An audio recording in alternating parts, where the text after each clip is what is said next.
হযরত ইব্রাহিম আলা নবিয়িনা আলাইহিস সালাতু ওয়াস সালাম উনি মেহমান নিয়ে খাবার খাইতেন, মেহমান ছাড়া কখনো খাবার খাইতেন না।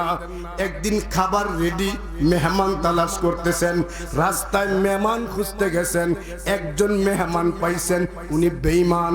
মেহমানকে ধরে নিয়ে আসছেন, দস্তরখানায় বসাইছেন, বসায়া বলে আমিও বসলাম, আপনিও বসেন, মেহমান নিয়ে খাবার খাই, এটা আমার আদত, এটা আমার অভ্যাস। আপনি আল্লাহর বান্দা, আপনি খাবারগুলো খান। খাবার খাইতে গিয়া ইব্রাহিম আলা নবিয়িনা আলাইহিস সালাতু ওয়াস সালাম বিসমিল্লাহ বলে শুরু করছেন, কিন্তু বেঈমান মেহমান বিসমিল্লাহ বলতে রাজি না। এই ইব্রাহিম পয়গম্বর যে মালিকের জন্য আগুনে পুড়ছেন, ওই আগুনে পুড়ছেন, রবের জন্য অনেক কুরবানি স্বীকার করছেন, নিজের সন্তানকে জবাই পর্যন্ত করতে গেছেন। সেই রবকে মানে না, উনি আর সহ্য করতে পারলেন না। কি বলো, আমার আল্লাহ তোমাকে খাওয়ায়, আমার আল্লাহ তোমাকে পড়ায়, যেই রবের জন্য আমি আগুনে গেলাম ওই রবকে ভালো লাগে না। এই কথা বলতে দেরি, বিসমিল্লাহ বলবে না বলতে দেরি, ওই মেহমানকে ধমক দিয়া দস্তরখান থেকে উঠায়া দেয়। উঠাইতে দেরি, জিব্রাইল আমিন আসতে দেরি নাই। আয়েশা বলে পয়গম্বর কামটা করলেন কি? আপনি যে কাজটা করছেন আল্লাহর কাছে ভালো লাগে নাই।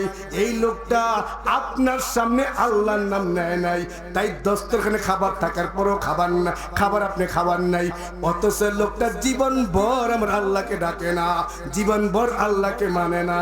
আল্লাহ এক বেলা পানি বন্ধ করে না, এক সেকেন্ড বাতাস বন্ধ করে না, যমুনার মাছ বন্ধ করে না, গাছের নারিকেল বন্ধ করে না, গাছের ডাবের পানি বন্ধ করে না, কিচ্ছু বন্ধ করে না।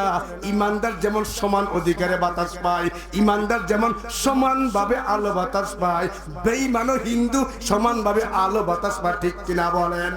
যমুনার পারে আপনি জাল মাইরা যেমন সমান তালে মাছ পান, হিন্দু বেঈমান, নাস্তিক বেঈমান সেও জাল মাইরা সমান তালে মাছ পায়, ঠিক কিনা বলেন?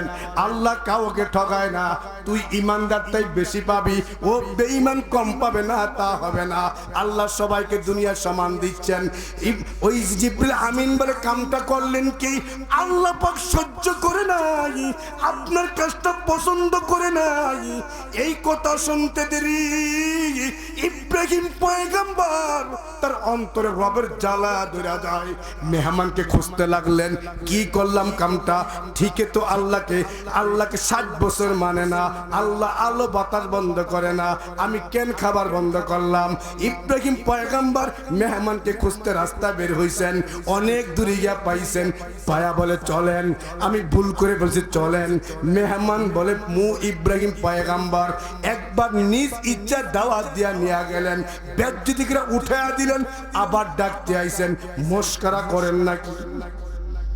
ইব্রাহিম পয়গম্বর বলে না না, মস্করা করি না, আমি যে তোমাকে দস্তরখান থেকে উঠে দিছি আমার রবের কাছে ভালো লাগে নাই। আমার রব জিব্রাইল আমিন দিয়ে আমাকে জিগাইছে আমি তোর কেন উঠাইয়া দিছি।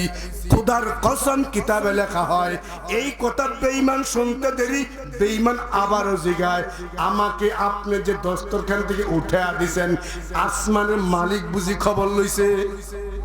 বলেন না সুবহানাল্লাহ। আসমানের মালিক বুঝি আমার খবর লইছে? ওই লোকটা বলে এক বেলা খাবার খাই নাই, এক বেলার খাবার খাই নাই, এক বেলা খাবার ইব্রাহিম পয়গম্বর আমাকে দেয় নাই। তে আসমানের মালিক, আসমানের মালিক সাথে সাথে আমার খোঁজ নিছে, সাথে সাথে আমার খবর লইছে। যদি আমি ঈমান আনতাম, অথচ মালিককে ডাকি না, মালিকের বিরুদ্ধে চলি, মালিকের বিরুদ্ধে কাজ করি, মালিককে বাদ দিয়া বানানো মূর্তি সেজদা করি, এরপরও একবেলা খাই নাই, আমার রব আমার খবর লইছে। যদি আমি মালিককে মানি, আমার মালিক আমারে আরো না কত কিছু দিব। সাথে সাথে সাথে সাথে ইব্রাহিম পয়গম্বরের হাতে হাত রেখা কালিমা পড়া ঈমান আনতে দেরি না।